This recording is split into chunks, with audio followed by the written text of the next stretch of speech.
चलो पहला दिया है लेणी ઊંડીનું ખાતું। તો હુંડી શબ્દ એટલે તમારે પહેલાં યાદ રાખવાનું છે હુંડી એટલે શું।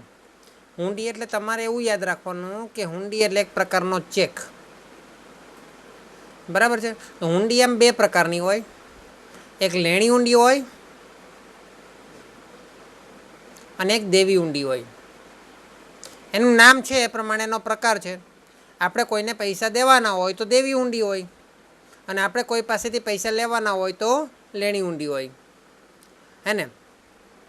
પરંતુ લેણી ઊંડી અને દેવી ઊંડી જે છે તે મોટાભાગે વ્યાપારને લગતી બાબત છે। એટલે વ્યાપારને લગતી લેણી ઊંડી કે દેવી ઊંડી હોય એટલે આપણે કોઈને માલ વેચ્યો હોય, ઉધાર માલ વેચ્યો હોય અને એની પાસેથી આપણે લખાવી લઈએ કે ભાઈ એ મને આટલા સમયમાં પૈસા આપશે, એની અંદર સહી કરેલી ભાઈ, એટલે આપણી પાસે એક કોપી હોય, એ ઓરિજિનલ કોપી હોય આપણા માટે લેણી ઊંડી કહેવાય।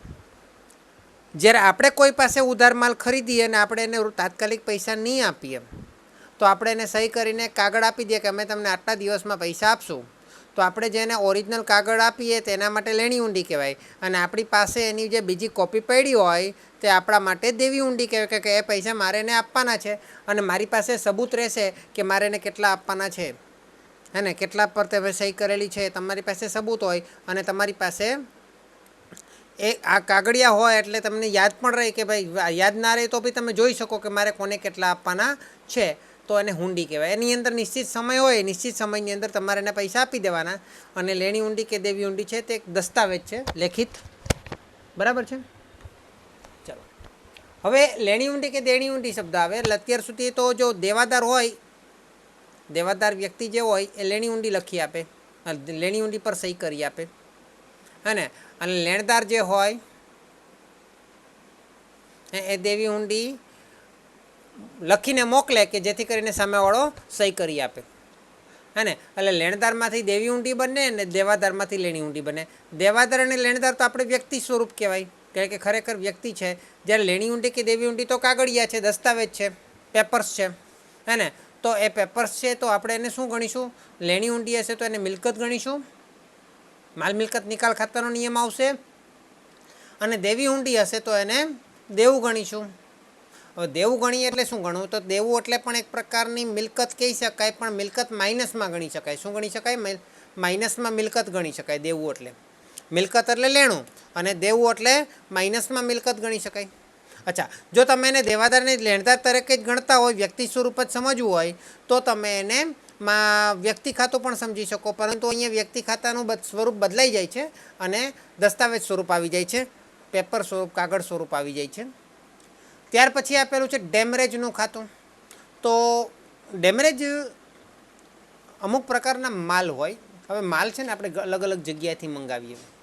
મારે અહીંયા અમુક માલ મંગાવવો હોય તો સામેવાળી દુકાન પરથી પણ મંગાવું, ચોક પરથી પણ મંગાવું, હે ને। અમદાવાદથી પણ મંગાવું, બરોડાથી પણ મંગાવું, બોમ્બેથી પણ મંગાવું, આઉટ ઓફ સ્ટેટમાંથી એટલે મહારાષ્ટ્રમાંથી મંગાવું, દિલ્હીમાંથી મંગાવું, અને કોઈ માલ મેં વિદેશથી પણ મંગાવું। તો માલ આપણી પાસે અલગ અલગ રીતે આવે, હે ને। માલ મારી પાસે લારીમાં આવે, રિક્ષા ભાડામાં આવે, રિક્ષામાં આવે, ટેમ્પોમાં આવી શકે, હે ને। ટ્રકમાં આવી શકે માલ, પછી એ માલ ટ્રેનમાં આવી શકે, અને વિદેશથી આવતો માલ હોય તો ટ્રેનમાં પણ આવી શકે, અને વિદેશથી આવતો માલ હોય તો કેવા કે દેશ છે તમે એના પર આધાર રાખે ટ્રેનમાં પણ આવી શકે, દરિયાઈ રસ્તા પર એટલે કે સમુદ્રના રસ્તા પર એટલે કે મોટા મોટા વહાણમાં આવી શકે, પ્લેન દ્વારા પણ માલ આવી શકે। તો આ બધો માલ અલગ અલગ રીતે એરપોર્ટ થ્રુ આવે, હે ને।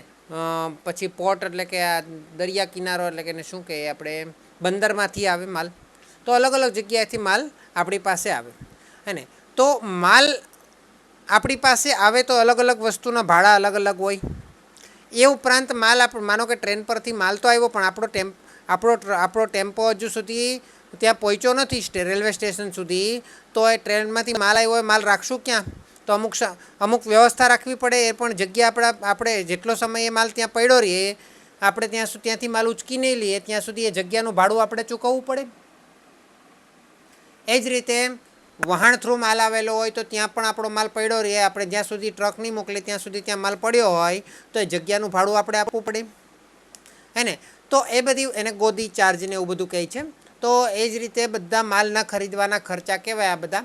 તો ડેમરેજ પણ એ જ પ્રકારનો એક ખર્ચો છે હે ને. એટલે ડેમરેજ પણ એ જ પ્રકારનો ખર્ચો છે, એટલે માલ ખરીદવાનો એક ખર્ચો છે અને એક પ્રકારનું ભાડું છે, બરાબર છે, વધારાનું ભાડું છે, એટલે તેને ડેમરેજ શબ્દ વાપરવામાં આવેલ છે. ઓકે.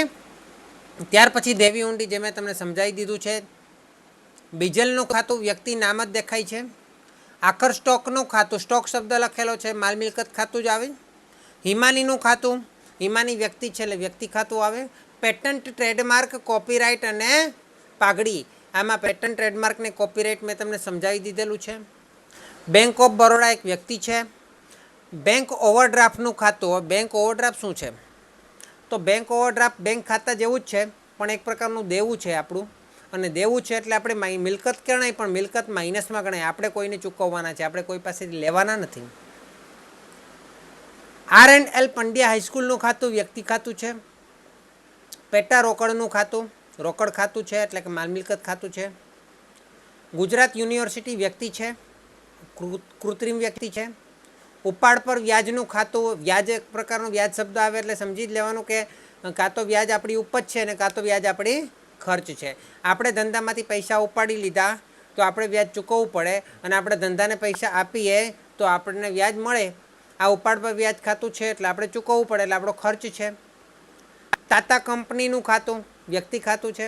મૂડી પર વ્યાજનું ખાતું, એ માલિકે પૈસા ધંધામાં નાખ્યા તો એનું વ્યાજ એને ધંધા મળે, ધંધા પાસેથી લેવાનું, તો એ ઉપજ કહેવાય માલિક માટે, પણ ધંધા માટે ખર્ચ કહેવાય. અને ઉપાડ પર વ્યાજ માલિક માટે ખર્ચ કહેવાય પણ ધંધા માટે ઉપજ કહેવાય. તાતા કંપનીના શેરનું ખાતું, બીજી કંપનીના શેર છે એ આપણા માટે તો ઇન્વેસ્ટમેન્ટ છે, રોકાણ છે, એટલે કે એક પ્રકારની મિલકત છે, માલ મિલકત નિકાલ ખાતું આવે. બીજી કંપનીના શેર ખરીદો તો એના પરથી તમારી વેલ્યુ વધે, તમારી પાસે એના પૈસા ભવિષ્યમાં વધતા જાય હે ને. લીધેલ લોનનું ખાતું, લીધેલ લોનનું ખાતું એટલે એ પણ આપણું દેવું છે, મિલકત ગણો તો માઇનસમાં ગણાય. તાતા કંપનીના ડિબેન્ચરનું ખાતું, એ પણ શેરના ખાતા જેવું જ છે, એક પ્રકારનો રોકાણ છે. ચૂકવેલ વ્યાજનું ખાતું એટલે વ્યાજ ચૂકવીએ તો આપણો ખર્ચ કહેવાય હે ને, પણ ચૂકવવાનું બાકી વ્યાજ હોય તો એ રોકડ વ્યવહાર નથી એટલે ત્યાં વ્યક્તિ ખાતું આવશે. ડિબેન્ચર પર મળેલ વ્યાજનું ખાતું છે તો આપણા માટે ઉપજ કહેવાય, પરંતુ ડિબેન્ચર પર મળવાનું બાકી વ્યાજ હોય તો વ્યક્તિ ખાતું આવશે. વીમા પ્રીમિયમનું ખાતું ખર્ચ છે. વીમા પ્રીમિયમ શું છે? ખર્ચ છે. વીમા પ્રીમિયમ શા માટે લેવો પડે એના વિશે હું તમને ડિટેલમાં સમજાવીશ, અને એ હાલમાં તમે BAમાં પણ કદાચ ભણતા હોય વીમા પ્રીમિયમ વિશે, બેંક વિશે હે ને. તો ત્યાર પછી છે ગાલખાત પરતનું ખાતું, એટલે કોઈ માણસ મારા પૈસા લઈને ભાગી ગયો, હવે આપતો નથી, ગામ છોડીને ભાગી ગયો, મળતો પણ નથી, તો એ ગાલખાત કહેવાય. પરંતુ 2 વર્ષ પછી સામેથી આવીને પૈસા આપી જાય તો આપણા માટે આવક કહેવાય, અને ગાલખાત પરત કહેવાય. શું કહેવાય? ગાલખાત પરત. ઓફિસ ખર્ચનું ખાતું ખર્ચ ખાતું છે એટલે ઉપજ ખર્ચ ખાતું જ ગણાય. પગાર ચૂકવવાનો બાકી છે, ચૂકવવાનો બાકી એટલે તમે દેવું પણ ગણી શકો, અને દેવું ગણી શકો એટલે તમે મિલકતને માઇનસમાં ગણી શકો, અથવા તો દેવું ગણીને પગાર ચૂકવવાનો બાકીને એવો ખર્ચ ગણી શકો, એવો ખર્ચ ગણી શકો જે ચૂકવવાનો બાકી છે એટલે કોઈ વ્યક્તિને આપણે ચૂકવવાનો વ્યક્તિ ખાતું ગણી શકો. બંને રીતે તમને જવાબ મળશે. તમારે અહીંયા વ્યક્તિ ખાતું, હા બોલો.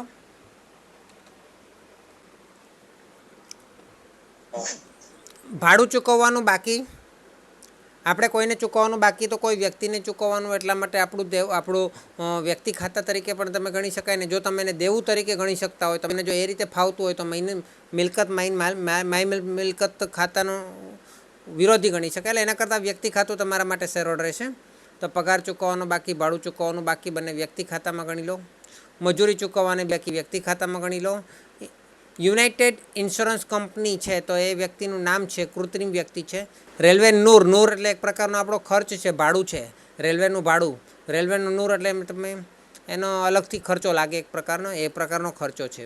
રોયલ્ટી આપણે ચૂકવવી પડે કોઈને હે ને. કોઈ પાસેથી આપણે પેટન્ટ લીધી છે, કોઈએ લીધેલી પેટન્ટને આપણે પેટન્ટ લીધેલી છે તો આપણે એની પાસેથી પરમિશન લઈને એની વસ્તુ આપણે બનાવી શકીએ એના જેવી, પરંતુ આપણે એને રોયલ્ટી ચૂકવવી પડે. એને તો રોયલ્ટી આપણો ખર્ચ છે. યંત્ર રિપેરિંગ ખાતું, યંત્ર રિપેરિંગ કરાવીએ તો આપણો ખર્ચ છે. વાહન ખાતું એ મિલકત છે. મળેલ ડિવિડન્ડ ખાતું એ આપણી આવક છે. એટલે એક પ્રકારનું રોકાણ આપણે કરેલું હોય તેની આવક છે. આવકવેરાનું ખાતું, ઇન્કમટેક્સ આપણા માટે ખર્ચ છે. રમાબેનનું ખાતું, રમાબેનનું ખાતું વ્યક્તિ છે. ધર્મિષ્ઠાબેનનું ખાતું વ્યક્તિ છે. વસાણી બ્રધર્સ ખાતું વ્યક્તિ છે. જસાણી એન્ડ સન્સ ખાતું વ્યક્તિ છે. વસાણી ખાતું વ્યક્તિ છે. જસાણી ખાતું વ્યક્તિ છે. મળેલ કમિશન ખાતું આવક છે, ઉપજ છે. આપેલ કમિશન પર ખાતું ખર્ચ છે, નુકસાન છે. મળેલ વટાવ ખાતું આવક છે, ઉપજ છે. આપેલ વટાવ ખાતું નુકસાન છે, ખર્ચ છે. સ્ટેશનરી સ્ટોક ખાતું, પાછું સ્ટોક આવ્યો એટલે માલ મિલકત ખાતું તો આવશે જ. વેચાણ ખાતું એટલે માલ મિલકત નિકાલ ખાતું, પરંતુ માલને લગતું છે. વેચાણ માલ પરત ખાતું, વેચેલો માલ પાછો આવે તો પણ માલ મિલકત નિકાલ માલ મિલકત ખાતું જ આવે. નિકાલ શબ્દ ભૂલથી બોલાઈ જાય છે. ખરીદ માલ પરત ખાતું, ખરીદેલો માલ પાછો આપવો પડે તો માલ મિલકત ખાતું જ આવશે. અને ખરીદ ખાતું એટલે માલ મિલકત ખાતું આવશે. ને આગથી બળી ગયેલ માલ શબ્દનો ઉપયોગ કર્યો છે એટલે આગથી બળી ગયેલ માલ એટલે આપણું નુકસાન છે, એટલે ખર્ચ છે. અને નુકસાન ખર્ચ નહીં, સોરી, અહીંયા માલ શબ્દ વાપર્યો છે એટલે માલ મિલકત ખાતું છે.